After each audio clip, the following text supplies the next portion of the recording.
果狗狗一直暴冲，我该怎么办呢？有2个简单的小方法，只要每天耐心训练10分钟，就可以让狗狗跟着你走。如果开始暴冲时，主人要抓紧牵绳，定在原地不动，不要让狗狗拖着你走。等狗狗尝试继续往前跑几次，都发现主人还是原地不动时，就会回来找你。另一种方式是让小狗混淆，如果狗狗开始奔跑，主人就抓紧牵绳往反方向走。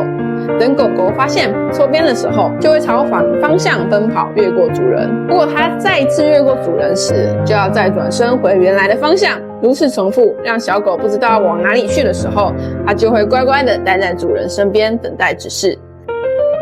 如果你的狗狗常常在散步的时候咬牵绳，有可能是因为狗狗当时太兴奋了，那它就会把牵绳当成一个拔河玩具的概念，在跟你做玩乐的动作。那其实这种时候，我们都会建议要让狗狗养成看到牵绳是冷静的状况。除了就是当它放开牵绳的时候，给它正向鼓励之外呢，也有另外一种方法，就是比如说在狗狗冷静的时候，准备要睡觉的时候，把牵绳放到它的身边，在它很暴动或者是